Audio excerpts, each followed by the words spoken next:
You ever seen a small, helpless animal get brutally torn apart by some larger beast and they don't know what's happening? They just are so sad and scared. Well, today's story feels just like that. It's like watching a helpless creature who's in danger and doesn't know how to get out. It's one of those stories that's a mixture of cringe and sad that makes me want to peel my skin off with a dull razor blade so I no longer have to deal with the sense perceptions that come from what is assaulting my eyeballs.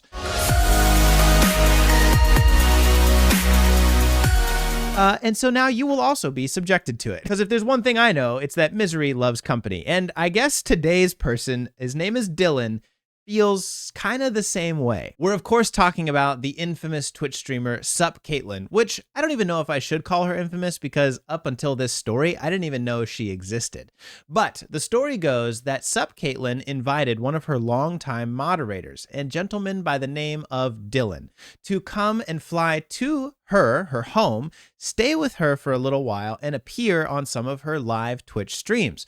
Now, that's all fine and good, maybe a little weirdly parasocial, but what comes after this is when she invites Dylan to be a part of the stream, she just ends up brutally roasting this guy the entire time. I haven't seen someone get roasted this bad at all in my life. Even professional comedians don't roast with this level of intensity. Even they have some, withhold and some restraint during certain situations, but Caitlin here doesn't care and actually makes a spectacle out of just crushing Dylan into the dirt. Anything that is possibly a weakness or a perceived flaw about Dylan, she makes sure to harp on it. And so I want to talk today about the psychology of this whole thing, why people do this, and why would Dylan put up with it. Shot once we hit it. Oh God, Elvis! Elvis!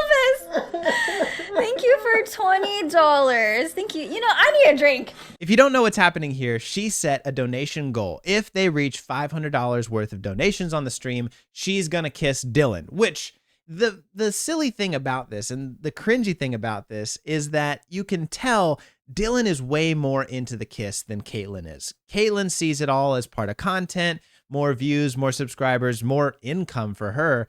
And Dylan, who I can't say whether it's true or not, but he's just there out of his own volition because he just gets to be next to her and sit in the same room with her. And what a reward that is by itself. He just has to endure all this. And you can tell that he's much more into and thinks that Caitlin's beautiful, thinks she's attractive and has some attraction to her. And Caitlin, it's nothing. It's nothing for her. And she makes no minced words about showing that to Dylan. But the interesting thing is, throughout this encounter, Dylan continues to ignore the way that she treats him and thinks that it's okay. I mean, he even later defends her in what she does. So what you're about to see are some clips from her live stream where she's collecting donations, and if she reaches 500, she's going to kiss Dylan. Right now, they're playing a drink or truth game, and she wastes no time in using every truth to just belittle Dylan. Cheers.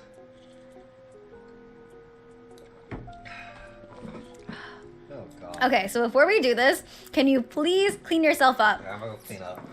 Like, make sure there's no snot. Nope. Maybe rinse out your mouth a little bit. Oh no, because how much of a punishment is it to kiss Dylan? What a terrible looking gentleman. Oh God, fuck. I'm sorry. Sorry, one more shot, guys. Dang. If you ever want to get drunk really fast, just have to kiss Dylan. Oh my You'll God. be fucked up by the time the night's over. Oh man, how terrible it must be. You got to get so fucked up. If you want to get real messed up, you got to try and kiss Dylan because, what a terrible person he is. I could never imagine saying that about somebody. Like, how rude. There's a couple things at play here, right? Like, on one level, she clearly doesn't have any empathy for the other person. Like, doesn't see the things that she's saying as if she was saying them to herself. Because if I was to say those things, I would be thinking about how that would feel if it was said to me. That's called empathy. I'm putting myself in somebody else's shoes. Clearly, she's not doing that. But I've got a little bit of a hunch. I mean, maybe we could go all the way out. And of course, this is not my diagnosis, but she could be antisocial, right? She may lack empathy and there's some systemic problem with her mental health. Now, on the other hand, though, I have seen many instances where introverts who are not comfortable in social relationships or in interactions with other people will use humor, and especially negative humor, like putting other people down, as a way to compensate for their feelings of embarrassment or their uncomfortableness, their discomfort. That's the word I'm looking for. A lot of content creators happen to be introverts. I mean, not all of them, but many of them are, because they like that ability to control what's coming across through their phone screens and through their cameras, right? If I struggle to engage socially with other human beings and I can control what is being seen through the content that I create, that makes me feel much more comfortable. And you see a lot of content creators are introverts and they naturally gravitate toward that way of self-expression because it feels more comfortable and safe. When you put them on stage or you put them in front of a live audience, right? Or you have them interact one with another, it can get really awkward. And a lot of people get confused by that because they seem so fluid when they are on screen, but it's a totally different experience for them. They get to really manicure that presentation when they're behind a screen or when they're being filmed on a camera.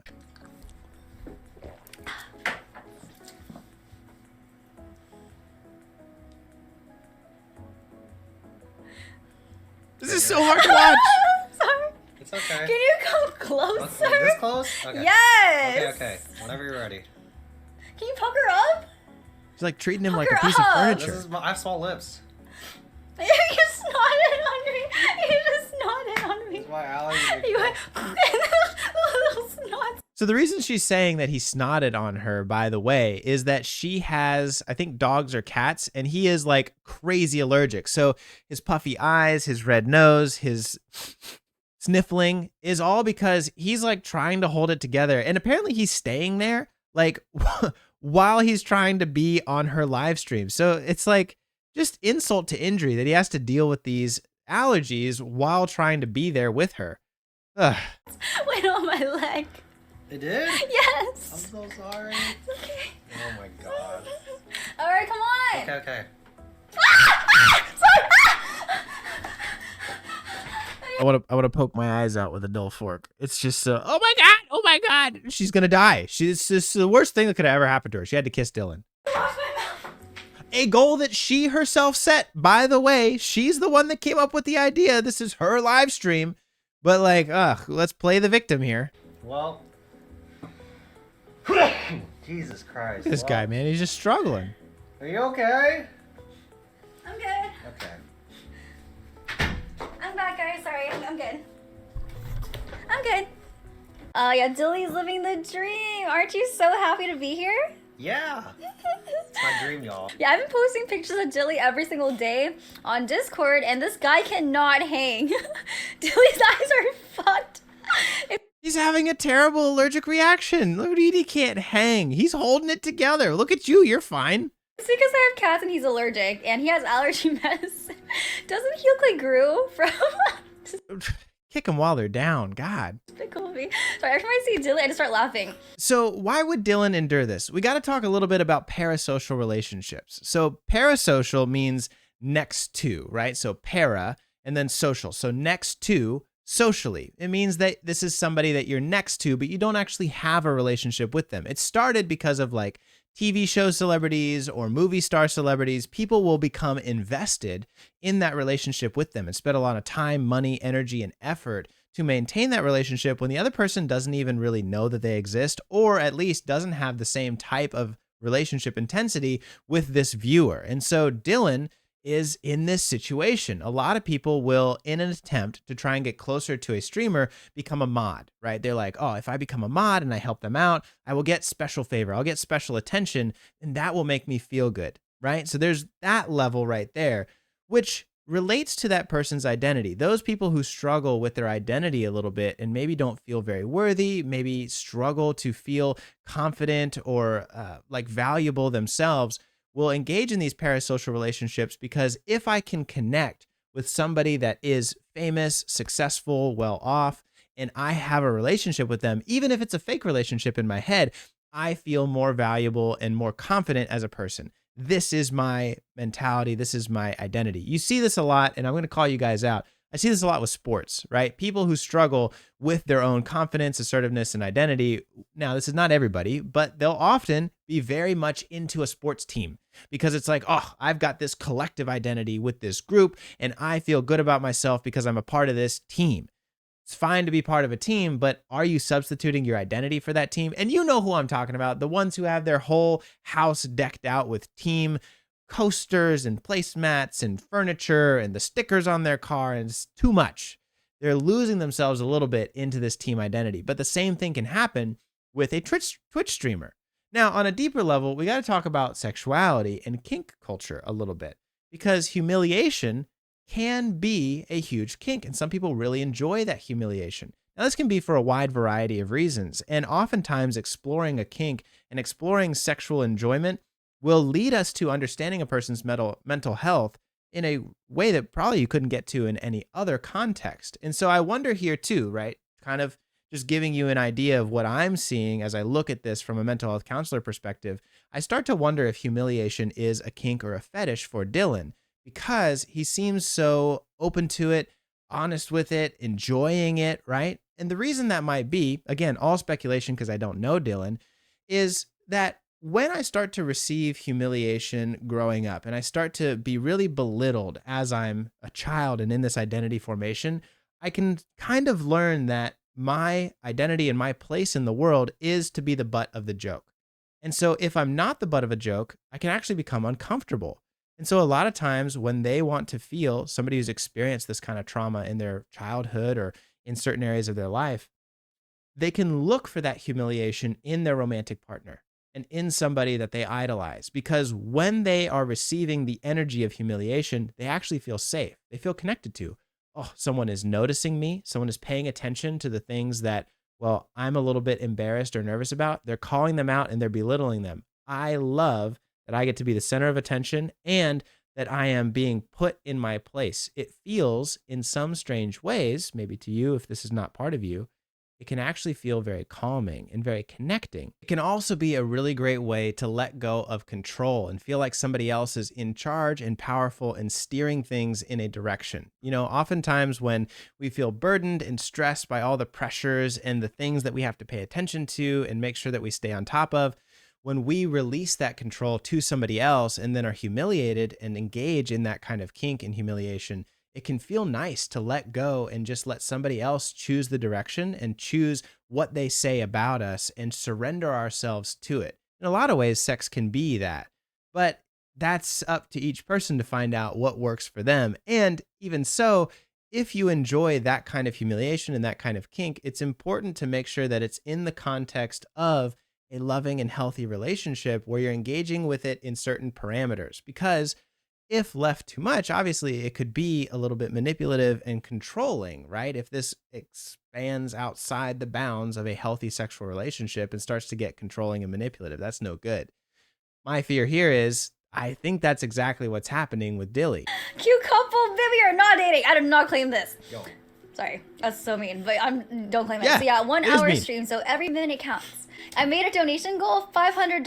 I will kiss Dilly. So we hit it. But hopefully, I will be drunk for that. Let's take the first shot of the night, yeah? Is it too early? No. Cheers. Oh my god. So either go back with my ex or get with Dilly for 6 months. Fuck. Okay, so in case you guys know, or don't know, this, I don't want to say his name out loud. This ex fucking traumatized me. He had a gambling addiction, drug addiction, porn addiction. Like, he actually fucked me up, okay? So either go through like trauma and emotional abuse or date Dilly for 6 months. Try to get back with my ex. Okay, next question. How can you say that? That's so, I mean, here's somebody who flew out to be with you, is supporting your job, is supporting your career, is showing up out of the goodness of their heart to mod, which is not a paid job. Modding is just something that you volunteer for because you're always present in their stream. And she's like, yeah, I'd rather get back with my ex who traumatized me. Like, I don't know. She's got to be into this in some sort of way, like enjoying being mean to him. And he must enjoy the meanness that's coming towards him. Cause it doesn't make sense in any other way. Like, that's so rude. Me personally, I would not hit. So yeah, there is a right or wrong answer. Well, me personally, how about you rate me first? 10 out of 10. Oh, fuck, you know, I'm not gonna rate. I'm just gonna drink. That means I'm a 6. It's okay. If it was a 6, I would have said that out loud. Oh. That's so mean. He says, you know, you're a 10 out of 10. You're perfect. Everything about you is great. And then she's like, okay, I'm not going to rate you, which, okay, sure, fine. But then he says jokingly, like, oh, well, that must mean that I'm a 6. She didn't have to say anything. She could have just kept quiet and like not even participated, but she had to go out of her way to say, if it was a 6, I would have said it, which is, again, there's got to be some enjoyment for her in doing this, which just like, I think reveals a part of her character. I mean, I don't know. Maybe it's more than just like nervousness and embarrassment. Because like initially I was trying to give her the benefit of the doubt, but like the more that this goes on, it just seems like she's enjoying putting him down and he seems uncomfortable. Anyways. So here's what's really interesting. Since all of this story broke, they came back and did a follow-up like 45 seconds. Awesome pants, by the way. We're gonna see. You talk. I talk enough. This is whatever. All right, y'all. This is my platform. I'm gonna tell y'all. This is the real me speaking here. Kate's been a great friend to me since I've been out here. We've had fun every single night. She's done things that she personally didn't want to do, but for me, she would do it. And you know what? We banter or like joke about with each other. That's like, I won't take it to heart because me and her are still friends at the end of the day. And like, I have tough skin, and you know, and I just want to let y'all know that words can be hurtful sometimes, but I'm good. I'm great. All right. So I don't know, man. There's a difference between like tough skin and banter and then this, because banter is going back and forth. Like, you know, if you're friends, you roast each other. Like that happens sometimes. You know, you pick out each other's faults and you harp on them because you care, right? But it's back and forth. There was no back and forth with this. It's you're a 10, you're amazing. And then it's like, you're garbage. And if I kiss you, I would rather kiss a pile of dog shit. I have to go immediately wash my mouth and I better be super freaking drunk in order to have a kiss with you. That's not what this is. And Dilly, like, it kind of confirms and like shows that like Dilly either doesn't know what's going on or enjoys it, which, hey, if it's enjoyable and it's consensual, that's fine. But it makes me worry that like he doesn't see what's going on and that he's just a part of it. And she's got him so wrapped around her finger because he feels a part of something and he thinks that they have a relationship when she very clearly has said that she does not have any relationship, doesn't want a relationship with her mods at all, especially Dylan, apparently, because he's so aversive. He also put out a text comment that said, I have no reason to lie. Me and Kate have been friends for some time now. Again, I don't think they're friends. I think that Dilly thinks they're friends, but Caitlin does not believe that they're friends. I mean, that's become very clear.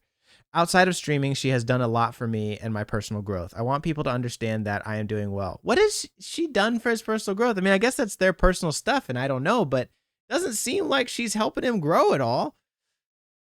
I value our friendship and understand that what was said can be hurtful. I decided to come to Kate's to make my vacation all worthwhile, and it was my idea for us to do streams together, knowing there would be some jokes and banter.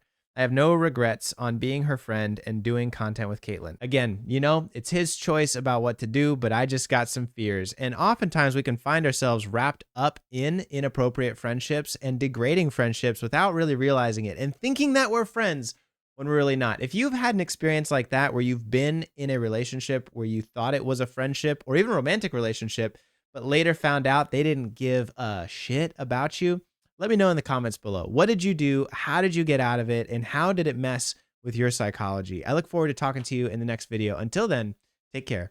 Bye.